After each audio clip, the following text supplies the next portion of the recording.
ओम सर्वधर्मस्थापकस्त्वं सर्वधर्मस्वरूपकः आचार्याणां महाचार्यो रामकृष्णाय ते नमः.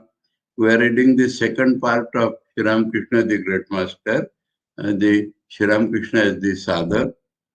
And though we started the 14th chapter yesterday and read 3 paras, but some listener pointed out to me, and I thank him, that while reading the footnote, which is at the end of para 22, because that went to the end of the page, we turned the page. So we totally missed reading para 23, which is one of the most important para in this Mahabharata, in this Madhurva. Because Madhurva is like treating oneself as the wife of Bhagwan, as the Purusha. But the love does not reach that intensity. The wife has to go through so many social obligations, social formats, social formalities, that love for the husband has to be limited by certain maryadas. And so it does not reach the full intensity. And that is why, because Madhurva is the most intense, so to reach that full intensity, we require something more. So we come back to para 23. In 22, we have been told the main point of Madhurva, that Tat Sukha Sukhitam is the main point, and Radha is the embodiment of Mahabhav, and so we are to become Anuyayi of Radha. Now in 23 we are told one should have that all-devouring love for God, which a paramour has for her lover. Paramour, that means one who is not one's married wife. And she has a paramour. Paramour goes for both the genders. So she is married to somebody. But that love is not intense. So she loves somebody outside the marriage. And that person is called the paramour. Now God is to be placed in that position.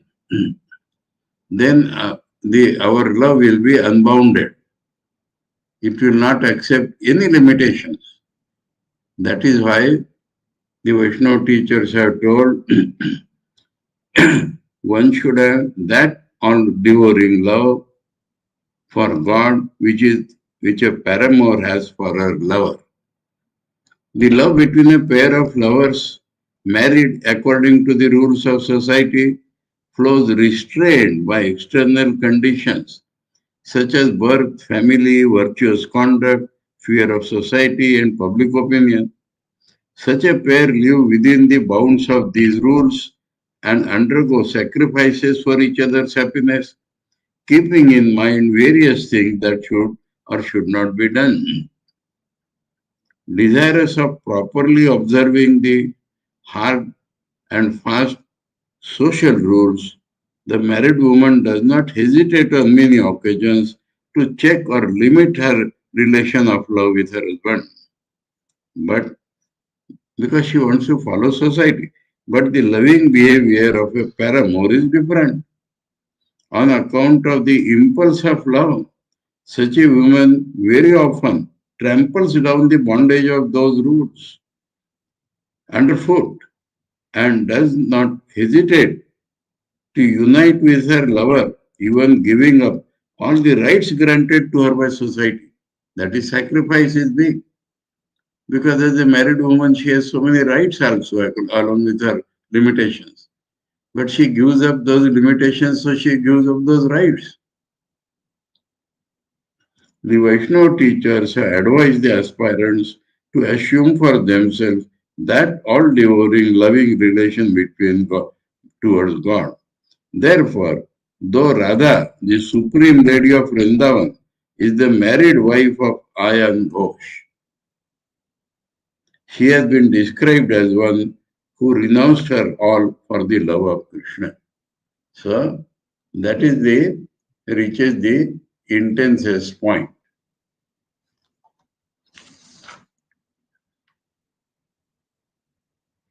Then we are told that the Madhur Bhava is the aggregate of all other bhavas and something more.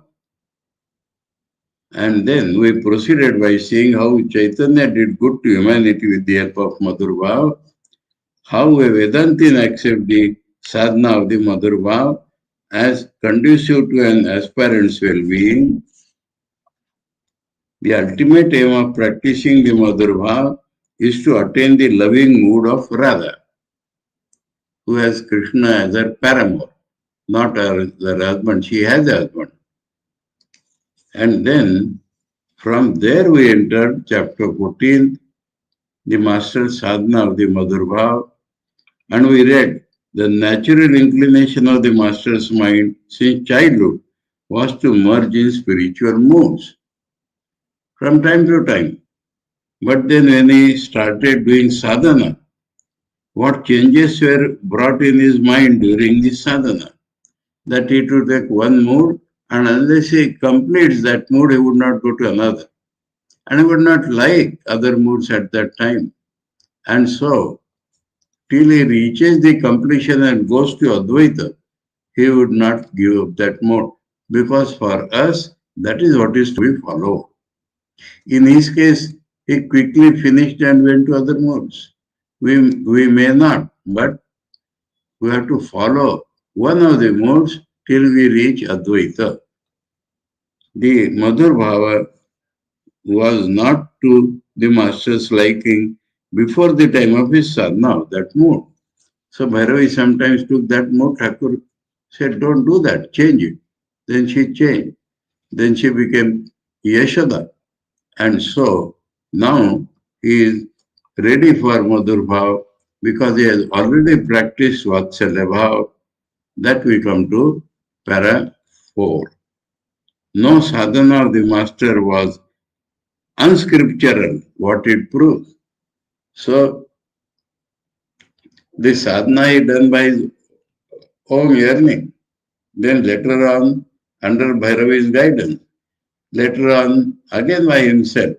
But his sadhana was automatically scriptural because scriptures have come from people of this type. And so it has to follow the scriptures. Although the master was almost wholly an illiterate, as that word is ordinarily understood. Why he has added this? He knew how to read, how to write, but not went through formal education. So people say he is illiterate. A study of his life reveals how he maintained the authority of the scriptures all his life. The methods he undertook through the pure impulse of his heart, even before he was initiated by any spiritual teacher, were all in accordance with the scriptures. So he saw that. We also saw that. And never contradicted them. These events of his life prove the fact that this will happen to all who are eager to realize God with a pure and holy heart. So if you are pure and holy, automatically we will follow the scriptures because scriptures are teaching that only. Where there is no swindling, so in the bhava there should not be something mixed up. And there is nothing to wonder at in this, for a little thinking will show that the scriptures have been compiled out of such experiences. Yes, that is scriptures. Here, if you have the same edition, you will find thing and king. You know what has happened? In some previous edition, different font was used and thing came at the end of the line. So it happened that to put in king came in the receipt. Now, as it is, the next compositor took it, though it is funny.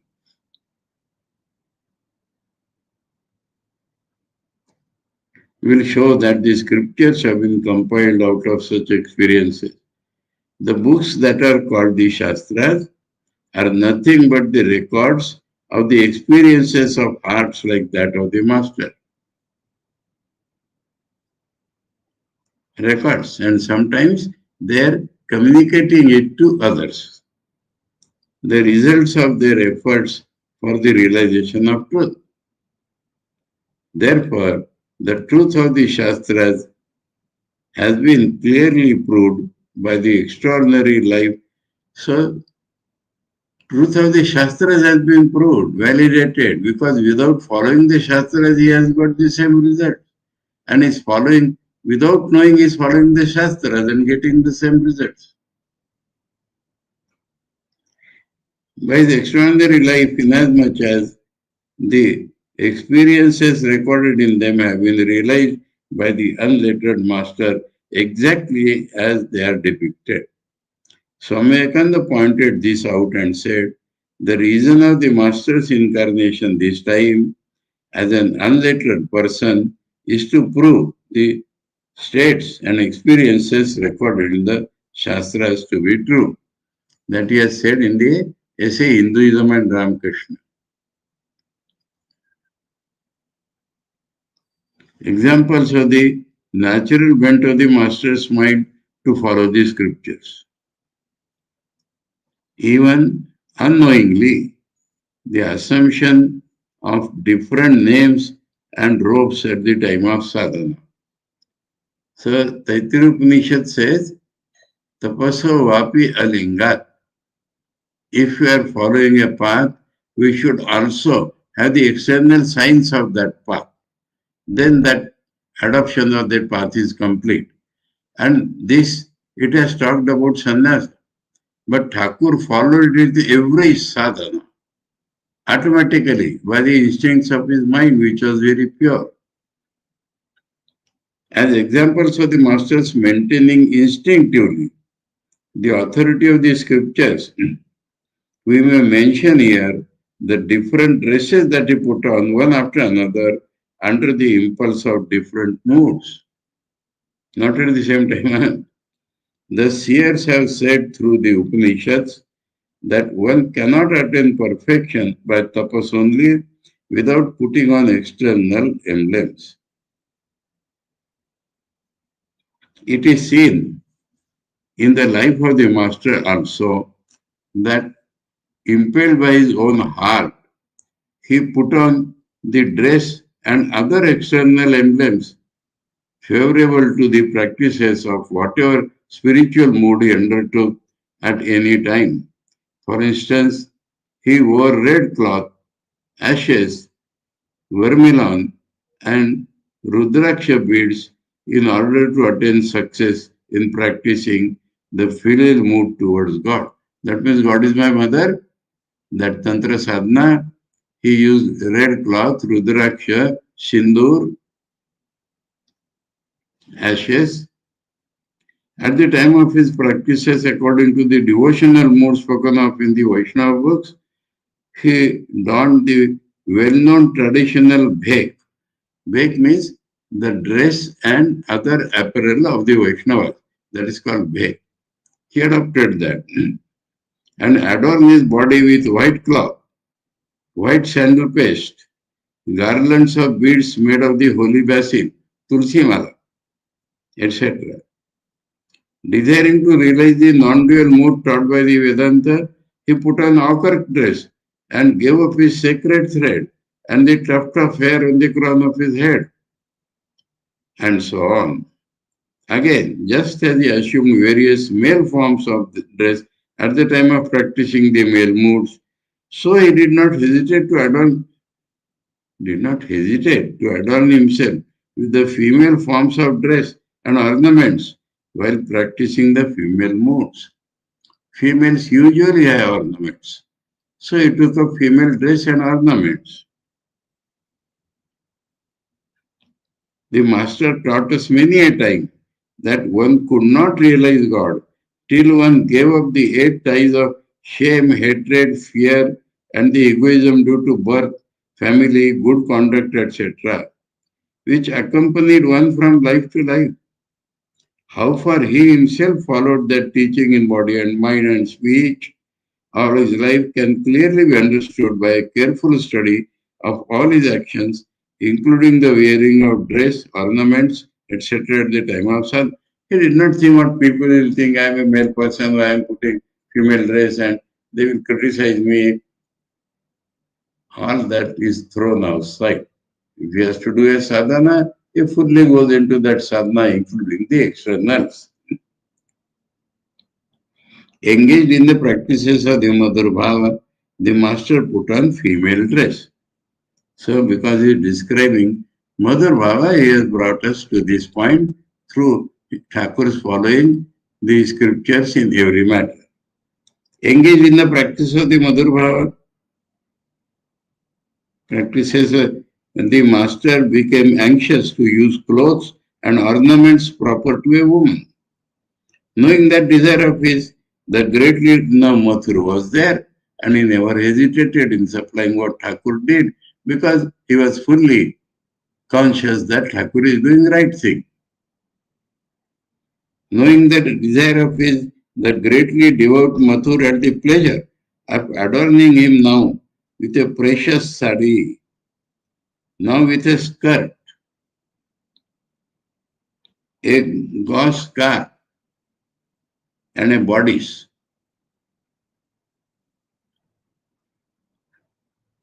Bodice is the old form of bra. It is much better. Desirous of making his female mode of dress perfect in all respects, Mathur decked him with a head of artificial hair, according to female, and a set of gold ornaments. In Vedanta sadhana, he had grown his hair, but in Madhurva sadhana, he still had his old hair, so Mathur had given one additional artificial hair. That gift of Mathur we knew from a reliable source gave evil-minded people an opportunity to calumniate the master's austere renunciation. Because man putting on woman's dress is for some bad purpose in their mind. But he and Mathur did not pay any attention whatever to that censorious talk and proceeded toward their goal. Mathur was highly delighted at the satisfaction of the father, since he knew that he was not doing it all in vain. Adorned in such dress and ornaments, the master gradually merged so much in the mood of women of Raja, ever desirous to have the love of Krishna, that the consciousness that he was a male person disappeared altogether, and every thought, word, or movement of his became womanly. The master, we were told by himself, was thus in a woman's dress for 6 months, in the faith that he was the spiritual consort of God.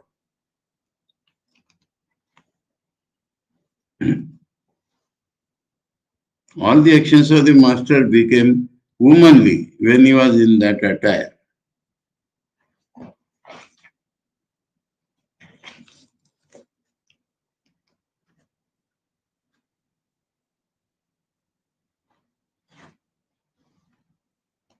We have mentioned elsewhere the extraordinary coexistence in the master of both manly and womanly temperaments. Because he has to assume some bodies, he has assumed a male body. But inside is from the Bhavamukh. And Bhavamukh contains the ideas of everybody and the likes of everybody. So male and female were both in him. So when he took up the woman dress, he became fully woman. We have mentioned elsewhere the extraordinary coexistence in the master of both manly and womanly temperaments. Is it therefore to be wondered at that under the influence of the womanly dress, the temperament of the fair sex should be roused in him? But nobody could ever imagine that under the urge of that mood, his movements, speech, smile, glance, gestures, and other actions of body and mind would become completely womanly.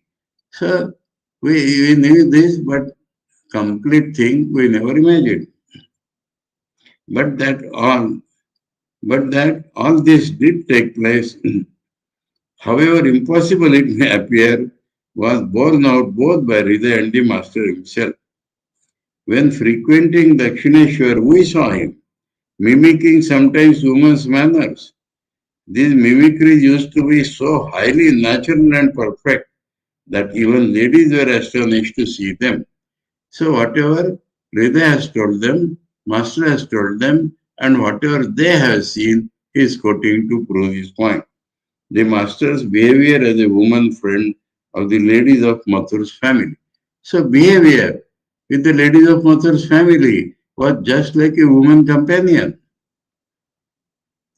So not during any worship and all that, his life itself he changed totally.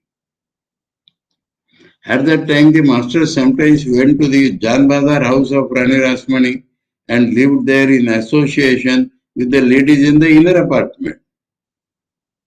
Those ladies already knew quite well his pure character, free from the slightest tinge of lust, and looked upon him as a god. Besides, they were now so much charmed by his womanly deportment and a genuine care and affection for them that they regarded him as one of themselves and could not at all maintain their bearing of bashfulness, hesitation, etc. in his presence. So, two things. He is beyond any sect, so they allow him to live within themselves. And because he is a woman, so they are very freely mixing with him. And this you have seen in Gurva. At the time of Devi's Arati, Mathur could not even recognize him. Now he is talking of Sadhakpa. When the husband of any one of Mathur's daughters came to the Janbazar house at that time, the master, who have heard it from himself, adorned her with attire and ornaments, dressed her hair, took her by the hand like a woman friend, teaching her various ways of entertaining her husband and making her sit beside her husband, returned from the room. So, completely, not present there. He has done everything, returned from the room. He said, conscious that I was a woman friend of theirs, they also did not at all feel uneasy. So much perfect. While he was in a woman's dress, it was difficult to distinguish the master from a woman. When he remained thus surrounded by ladies, Hridaya said, it was difficult even for his very close relatives to recognize him quickly. That means, minute observation, they could know him. One day at that time, Mathur took me to the inner apartment and asked, can you say which of these is your uncle? Although I had lived with him for so long a time and had served him daily, I could not at once distinguish him from them. When during that period of his life at Dakshineshwar, here again that hyphen has come as Dakshineshwar. They should look to this blindly there, mechanically there.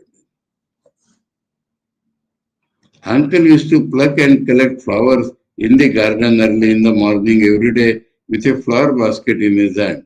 We carefully observed him and noticed that every time he started walking, his left leg moved first, like that of a woman. So habits are different. In male body, the right foot goes first. In female body, the left foot goes first. And that is what is happening in Sri Ramakrishna. The Bhairavi Brahmana used to say, I mistook him very often for Sri Radharani when I saw him plucking flowers in that manner. Having plucked flowers and made variegated garlands of them, he then used to adorn Radha Govinda every day, having sometimes adorned the Mother of the Universe also that way. He prayed imploringly to her, as did the gopis of Raja, to Katyayani to let him have Krishna for his husband. Now, that is a lesson from Gopi's life, and Master followed it. That means in the Vraja, the common goddess was Katyayani, a form of Durga. And everybody was expected to pray to Katyayani. Now gopis love Krishna and they have to approach Katyayani. So what did they do? They did worship of Katyayani and prayed to her. Please be gracious, we want Krishna as our husband. Now Master was devoted to Kali previously. He is adorning Kali also with the flower garlands. But now, instead of praying for a vision of Kali, he is praying Kali that I should get Krishna as my husband. So much complete Gopi like he became, Radha like he became.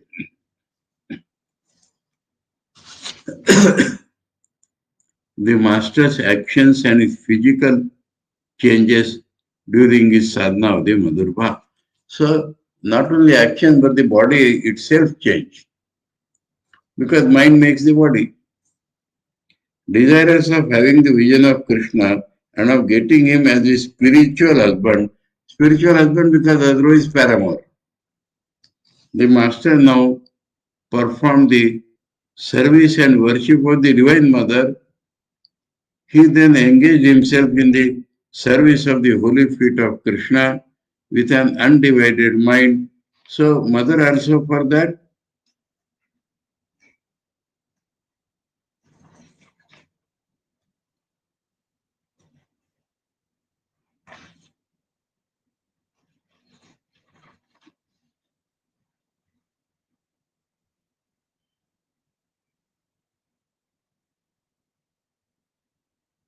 Okay. He then engaged himself in the service of the holy feet of Krishna with an undivided mind. And so this also did not become a digression. He used this worship of the mother for praying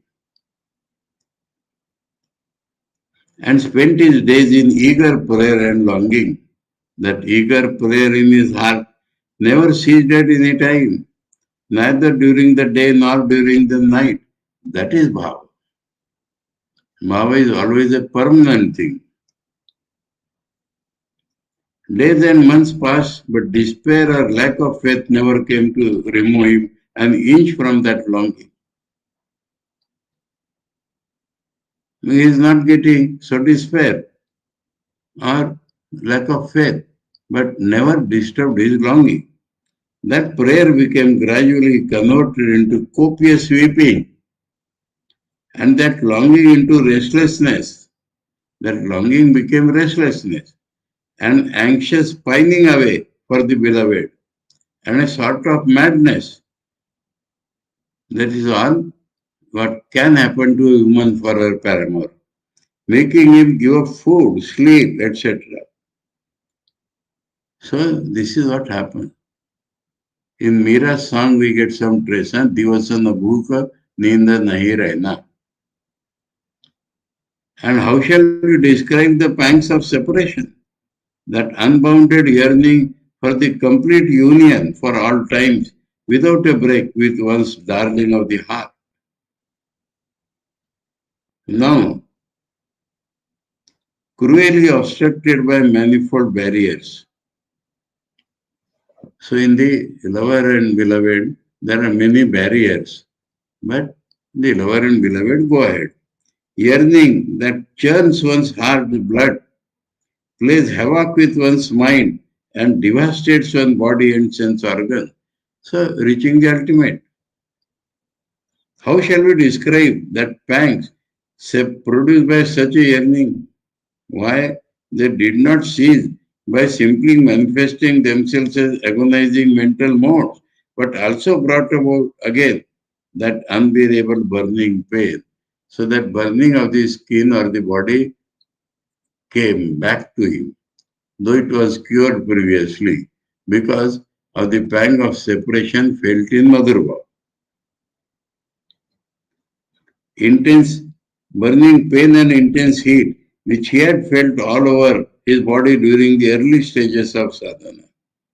We have heard from the Master himself that drops of blood oozed out then at times from every pore of his body under the powerful sense of this separation from Krishna. From every pore of his body,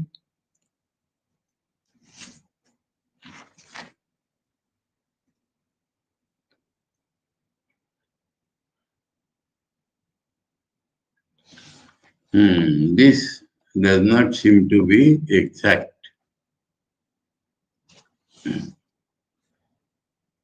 The word every is not there in Bengali.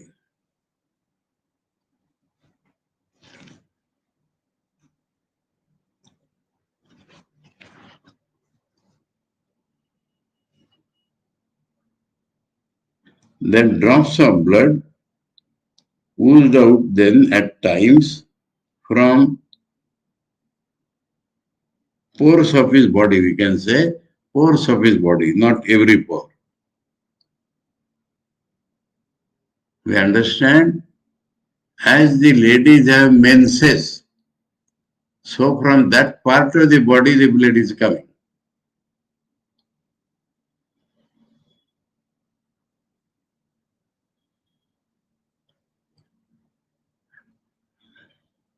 Under the powerful sense of the separation from Krishna, all the joints of the body seem slackened or almost dislocated. The senses completely desisted from functioning, and the body lay motionless and unconscious, sometimes like that of a dead man. All became of the extreme anguish of, all because of the extreme anguish of the heart. So in Thakur's case, it is all beyond imagination, absolutely unique, but the direction we can learn from him. A contrast between the Master's transcendental love and that conceived by us. We never even conceive that love. It is transcendent, it is beyond senses, mind, and everything. We men, eternally identified with a body and conscious of being that alone, understand by love the attraction of one body for another. Or if we go as the result of strenuous effort, just a little beyond the consciousness of the gross body and regard love as the attraction toward the aggregate of the noble qualities manifested in a particular body, we call it by the name of transcendental love and sing hallelujah over it. Platonic love, they say. But it does not take one long to understand that this, our so-called transcendental love, eulogized by generations of poets, is not free from the consciousness of the gross body and subtle desires for enjoyment. So subtle desire for enjoyment is present, gross body consciousness is present, and it reverts back to the bodily love many times. How worthless, insignificant, and hollow that love appears in contrast with the true transcendental love manifested in the Master's life. So, what is transcendent? Transcendent means that which goes on, making him transcend more and more layers of personality. His love is not bodily, his love is in the mental sphere, but from mental it goes to the sphere beyond mind and becomes identified and reaches Advaita. That is transcendental love. And mind comes back to body. So, another funny thing I will tell you is, funny thing. Some years back, even today it might be there, somebody, so-called Mahatma, preached what is called transcendental meditation. Now meditation starts from where we are and gradually we rise above and reach the transcendental plane. But the name became attractive and they started that foolishness. So, transcendent is a word easily used but never understood or followed. Transcendental means going beyond and beyond and beyond, not starting from some point and coming down also.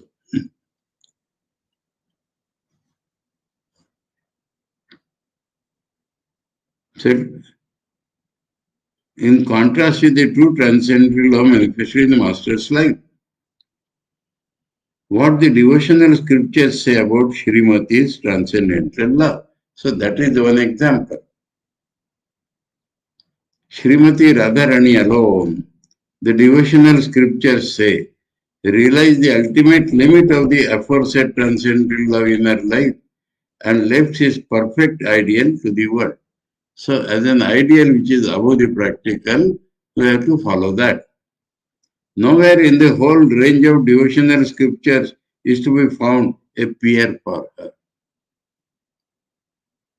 who completely oblivious of bodily and mental comforts could give up shame, hatred and fear without caring in the least for social or popular opinion, and could trample upon the prestige due to birth, family, good conduct and respectable position in order to feel happy in Krishna's happiness alone. Therefore, nobody in the world, the scriptures say, can have even a partial experience of that love. For the whole experience, they say, is not possible for jivas.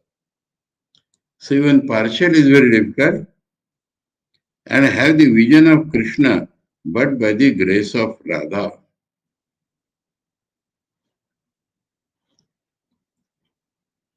Even a partial experience of that love and have the vision of Krishna, but by the grace of Radha.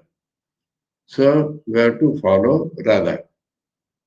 And Radha like we will not become. But if we try to follow Radha, Radha will shower her grace and help us to realize Krishna. The key to Krishna vision through Madhur Bhav lies with Radha. She is the embodiment of that transcendental love. So we start by praying Radha and then she bestows grace and we can realize Krishna. In Sri Ramakrishna's life, he became Radha and then Krishna. For Krishna, the embodiment of existence, knowledge, bliss is eternally captivated by her love, which is devoid of the slightest tinge of lust and fulfills the desires of devotees at her instant. When she says, okay, oh Krishna, you can love this lady or this boy, then he will love. Because she is the embodiment of that love. This is what the Vaishnava teachers are preaching.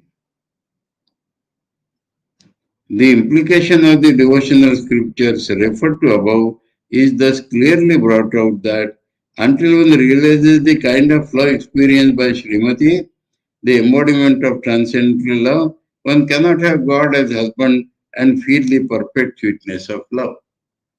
So become like Radha and then get Krishna as husband. Sri Gauranga came to exemplify the transcendental love of Srimati. So after Radha, nobody, Gauranga, nobody, Shri Thakur. That is the examples. Gauranga Chaitanya Mahaprabhu. Although the extraordinary glory of the love of Radha Rani for Krishna has been highly eulogized by Shukadeva, the chief of the Paramahamsas, Bhagavata is narrated by Shukadeva to Parikshit. And Shukadeva is Paramahamsa. He is absolutely beyond any sex idea.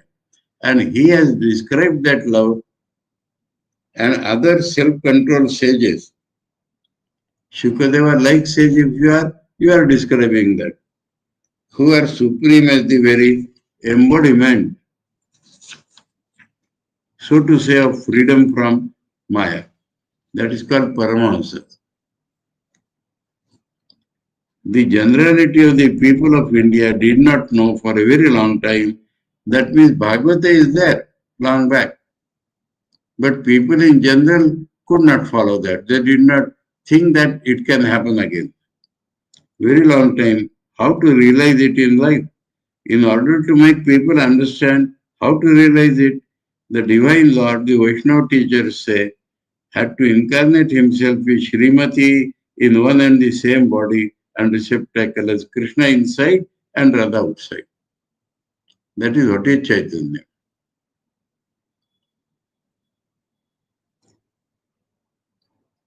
In that extraordinary embodiment of his, which is known as Gauranga.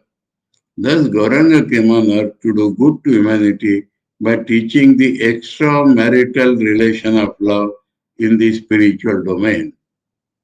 With God as the lover, all the signs that were manifested in Radharani's body on account of her love for Krishna also manifested themselves in Gauranga's body, though male, owing to the power of his love for God. They asserted that Gauranga was Srimati because they saw the manifestation of all the signs of devotion in his body and mind produced by the Mother Bhava. So Sri Gauranga is the second example of the ideal of transcendental love. The master meditated on Radha and had her vision. So Thakur is following that path. He meditates on Radha, becomes Radha, and then gets Krishna. So all this is a model, direction, and one can follow it as much as one can, and that is sufficient. That is another thing. You may say, we will not do like Thakur, then how we shall realize Krishna? Thakur has stated, I have done 16 annas. If you do one anna, it is sufficient. That also let me add for his disciples. We may do even one paisa. Thus, understanding that the attainment of the vision of Krishna was impossible without Radha's grace, the master now applied himself thoroughly to gaining her favor. Lost in the remembrance and reflection of her form, the very embodiment of love, he incessantly offered at her lotus feet the ardent emotions of his heart. Consequently, he was very soon blessed with the vision of the holy form of Radha. Devoid of the slightest tinge of lust, he now saw that this form also disappeared into his own body. So whatever God is always disappeared in his body because he is the embodiment of all gods. So he got the vision of Radha and Radha entered into his own body like the forms of other deities when he had their vision. Is it ever possible, said the master, to describe the glory and sweetness of that incomparable, pure, bright form of Radha, who renounced her all for the love of Krishna? The splendor of her body was bright yellow, like the pollens of Nagakeshara, mature Fera flowers. So, pollens of the Nagakeshara flowers are golden yellow, and that is the color of Radha's body.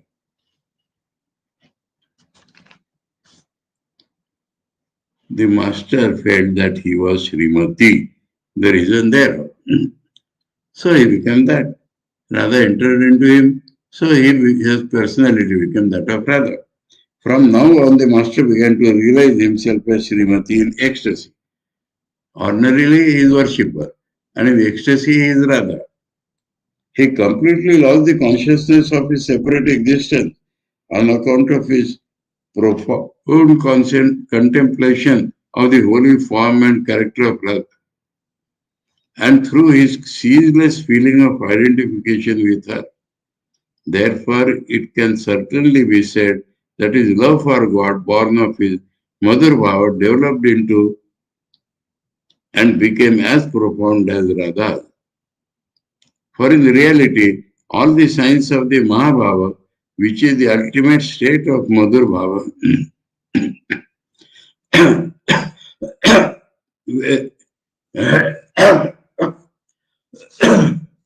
were manifested in him.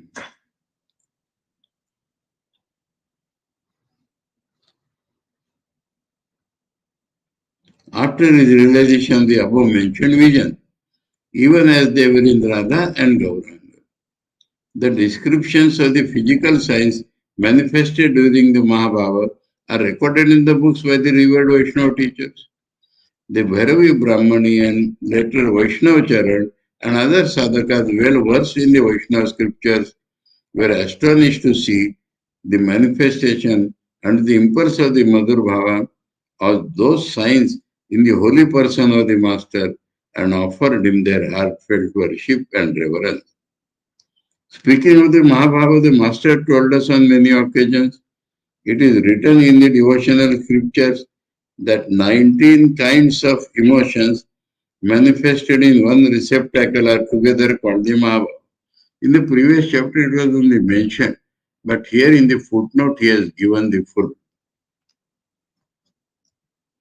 The whole life of a man is required for the practice of one such emotion before he can attain perfection in it. 19 such moods were fully manifested altogether here, showing his own body in one receptacle. That is a Thakuristeri. Now, that is described in the footnote. That luckily the English has given full footnote.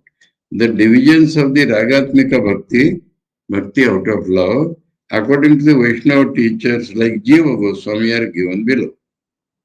So Jiva Goswami has described this. Ragatmika Bhakti, the spontaneous flow of desire or attachment towards its object. Now, it has two divisions, Kamatmika, Sambandhatmika.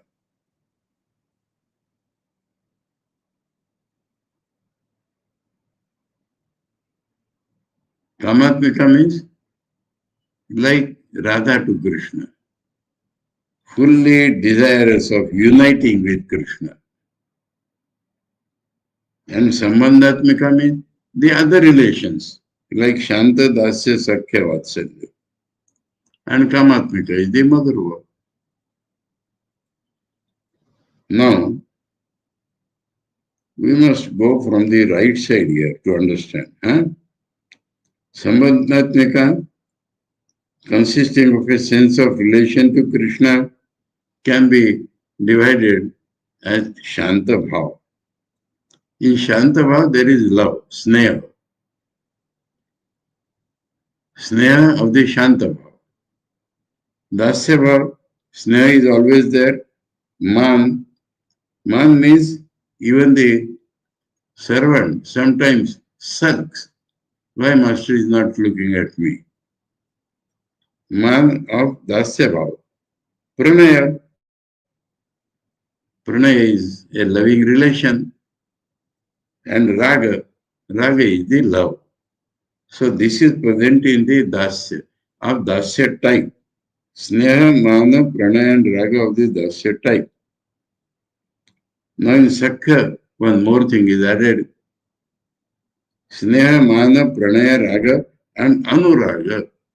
Anuraga is more love. Raga is attachment, you may say, Anuraga is love. Of Sakya type, 5. In Vatsalya also, because Dasya is little difference between low and high, so that Anuraga is not developed. In Sakya and Vatsalya, there is no higher and lower. So Vatsalya, Sneha, Mana, Pranaya, Raga and Anuraga. 5 emotions as per Vatsalya. Now we come to Kamatmika, consisting of desire for erotic, mystic enjoyment inspired by exclusive effort to please Krishna. We want to please Krishna. And so we get a desire for erotic, mystic enjoyment. So fully going into union with Krishna. And there, these 5 are described. Sneha, affection, causing melting of the heart. Man affected ripples of endearment due to excess of emotion. Krishna wants, but I do not want. I want him, but I will say I do not want. That is mana. Pranaya, friendly confidence. Raga, erotic transmutation of sorrow into joy. That sorrow becomes joy in raga. And anuraga, love as a constant freshness.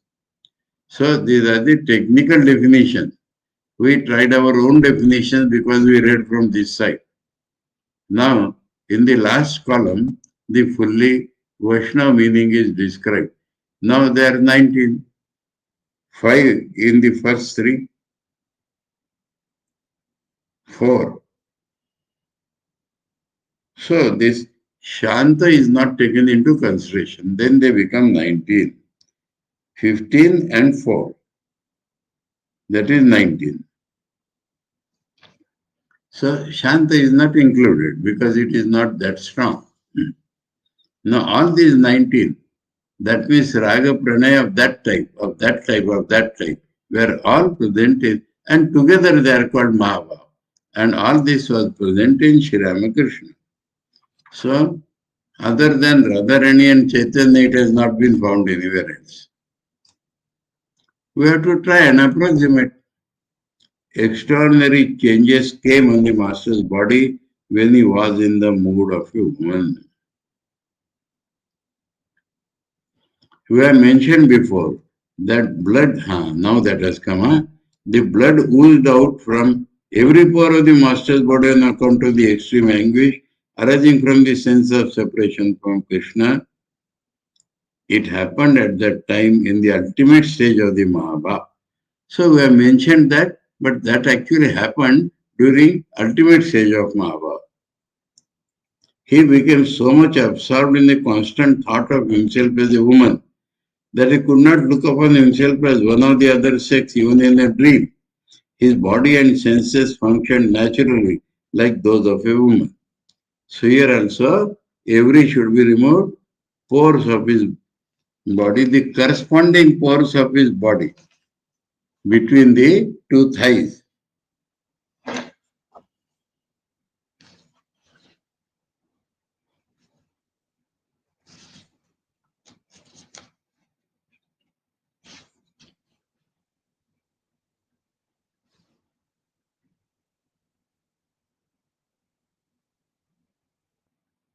Here Prati Lomkup is there. Here in Bengali, Prati Lomkup is there. So all the pores in the body, and referring to that place also, I stand corrected. Because in Bengali here, Prati Lomkup is clearly given. So every pore of the body. So previously also, please accept that every pore, I stand corrected. Though we have heard elsewhere that it is like the menses. But this is due to extreme separation, viraha, that the heat is so much that blood is coming out. That is the meaning.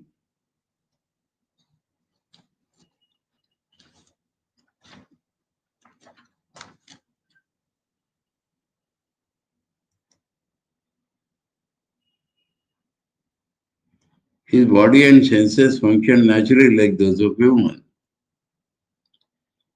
That the mind creates the body is demonstrated from these bodily changes of his under the influence of strong emotions.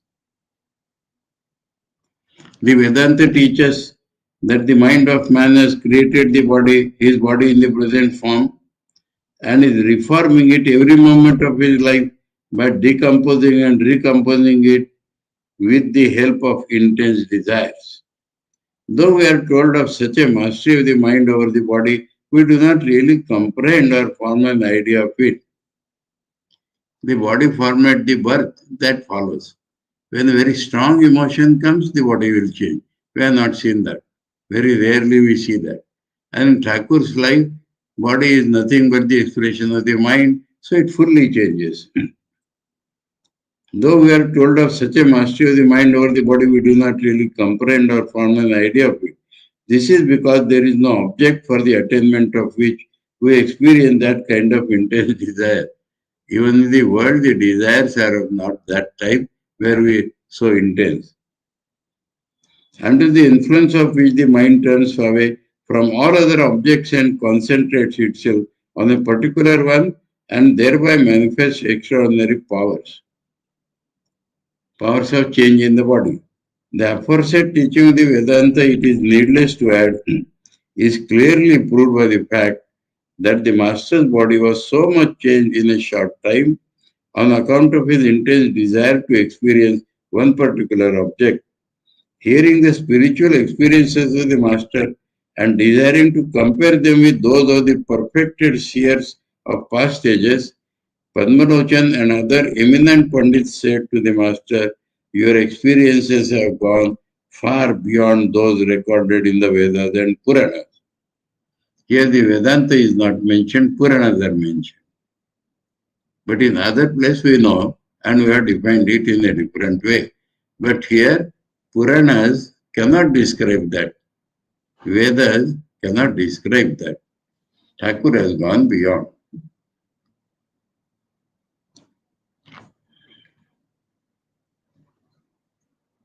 Now, in continuation of the previous footnote on this page, the aforesaid 19 divisions, excluding calmness of the Shanta. Of the two kinds of love, Kamatmika and Sambandhatmika, coexist in one receptacle in the Mahabhava. This is what the master said.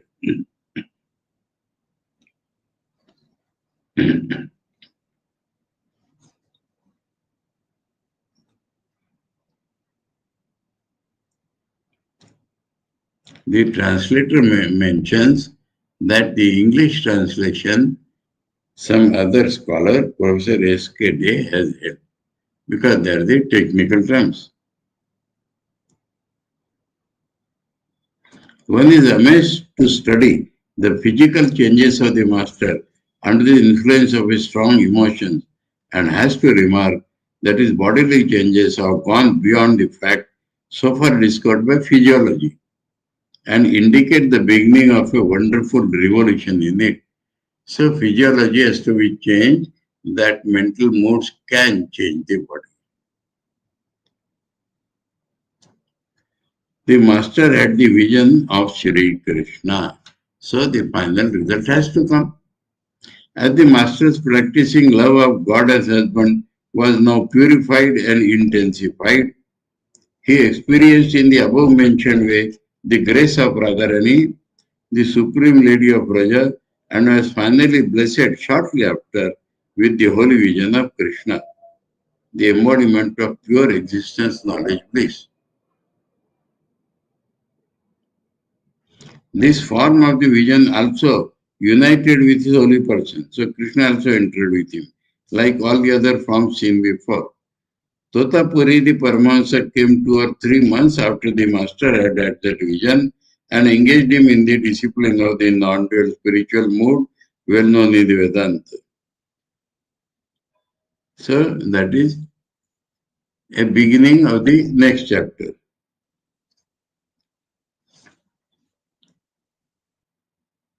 Perfect in the practice of the Madhur Bhav, the master was, it is clear, enjoying divine bliss in that mood for a short period.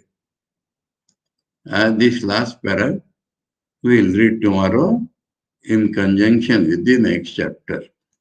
Om Sarvadharma Sthapakasam Sarvadharma Swarupakah Acharyanam Mahacharyo Ramakrishnaya Te Namaha. Om Shanti Shanti Shanti.